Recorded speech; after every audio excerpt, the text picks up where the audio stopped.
de acuerdo a la religión, pero que todavía no conocen a Dios como tiene que ser conocido. En este camino se experimentan batallas y luchas, claro que sí. Pero Dios ha prometido estar con nosotros siempre, todos los días, hasta el fin del mundo. Y eso es lo importante, que en ninguna parte de la Biblia Dios nos dice que no vamos a tener pruebas, que no vamos a enfrentar crisis, que no vamos a tener ataques del diablo. En ninguna manera, en ninguna parte de la Biblia. Simplemente dice: y he aquí, yo estaré con vosotros todos los días hasta el fin del mundo. Y esto es importante. Déjeme decirle que la salvación, hermano, no es por la religión. La religión nunca ha hecho nada por nada. Así de plano. ¿Sabe lo que es la religión? La religión es la forma de que los hombres han creado para que otros puedan creer en aquello que han sido instruidos a esas personas o a otras. La religión es un orden de conducta en los cuales los seguidores adoran y creen en algo, y de acuerdo a eso se vuelven seguidores o adoradores de, en este caso, de lo que pueda ser enseñado. Y en muchas de esas religiones lo que menos está presente es Dios, el Dios de la Biblia. Y nosotros no necesitamos imágenes para creer en Dios. No necesitamos postrarnos delante de ellos para creer en Dios. Nosotros sabemos que Dios es real y que la Biblia se basta a sí misma para poder revelar y explicar quién es Dios en nuestra vida. Esto es importante. Dice la Biblia que Elías, tisbita, profeta de Dios, siervo de Jehová, profeta, era aquel comisionado por Dios para llevar un mensaje a una persona o a multitudes. Eso era en aquel entonces el profeta. La revelación venía de Dios y el hombre lo que era un instrumento por el cual Dios depositaba el mensaje, lo daba y le decía: ve a fulano, ve al pueblo y diles: así dice Jehová, así dice Dios. El pueblo tenía la opción de escuchar la palabra y creer para arrepentimiento, o simplemente ignorar toda palabra que ese hombre o esa mujer de Dios pueda traer, y especialmente en estos días, en el siglo XXI, en el año 2014. Vea usted cómo el tiempo ha ido pasando poco a poco. Hace unos meses atrás estábamos en enero de 2013 o en enero del 2014 a principios, y vea usted cómo el tiempo ha ido pasando tan rápidamente que ya estamos, hermano, en vísperas casi del año 2015. Mi pregunta es: ¿cómo está su vida con Dios? ¿Ha crecido usted en Dios? ¿O ha empeorado su relación con el Señor? Pero déjenme decirle algo: Dios no ha cambiado. Los que cambiamos somos nosotros, pero Dios no cambia.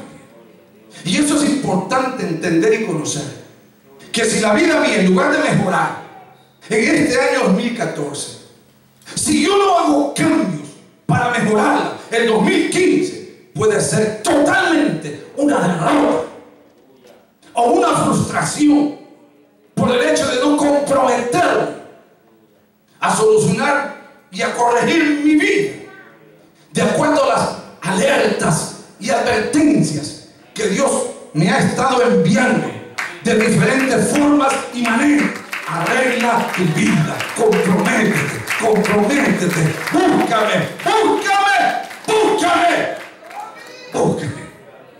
La Biblia dice que el que busca y el que llama y el que pide. Si usted quiere victoria, si usted quiere que su vida mejore en este 2015 que está a punto de comenzar, les digo algo importante: las cosas van a cambiar. El diablo jamás va a cesar, bajo ninguna circunstancia, de atacarnos constantemente. Elías era un hombre que Dios lo llama con un ministerio profético. Y le dice que vaya a los capítulos anteriores y se presente delante de aquel rey malo, tirano, que se había unido a una mujer que no era judía, que no era cristiana, llamémosle Jezabel. Y esta mujer había adulterado totalmente el culto de Dios.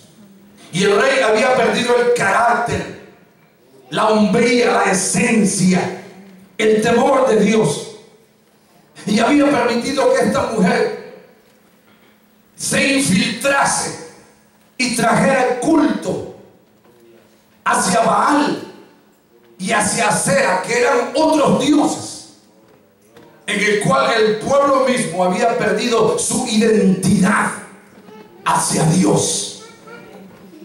Y cada vez que hay una crisis en la vida de alguien, o la iglesia está pasando por una situación donde necesita definirse, diga definirme, yo necesito definirme. Hay personas que necesitan definirse en la iglesia, necesitan definirse, necesitan comprometerse si son o no son.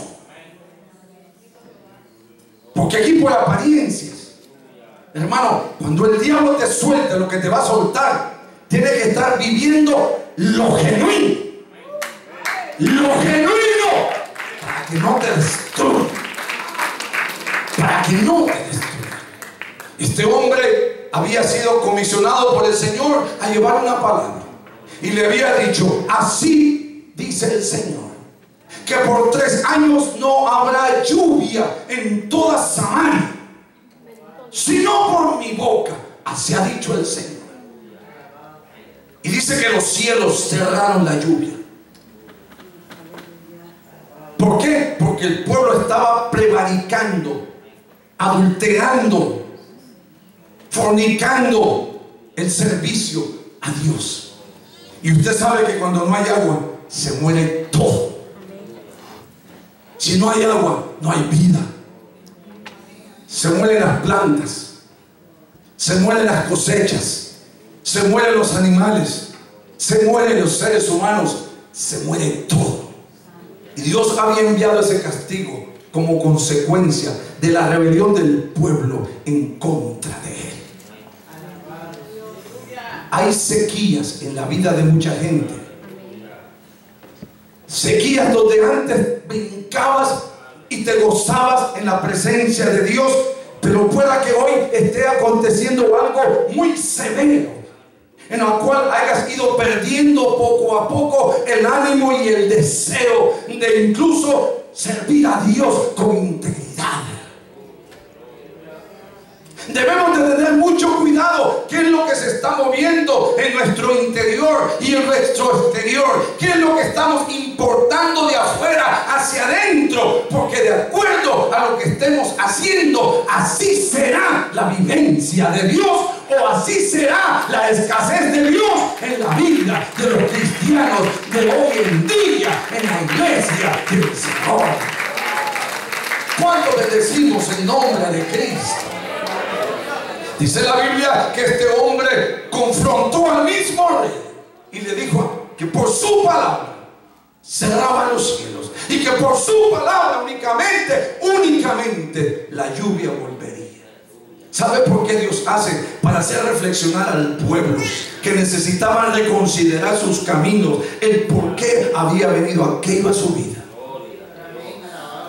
Nosotros somos seres inteligentes y racionales.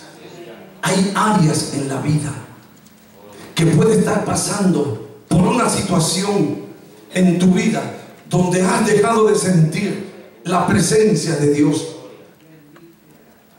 Y pueda que no sea, no porque no la estés buscando, no porque quizás la crisis sea grande, sino porque estás negligiendo, estás adulterando y estás fornicando con otras cosas que constritan el Espíritu de Dios en la vida tuya. Necesitamos entender que de qué sirven apariencias únicamente cuando por dentro muchos parece que están muertos y muertos de Dios.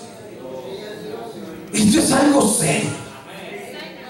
Y yo le digo esto porque a través de la meditación y de la búsqueda de Dios y de reflexionar en la condición, hermano, en que Dios quiere que estemos y en la condición que algunos pueda que estén, es necesario ser honesto con nosotros mismos.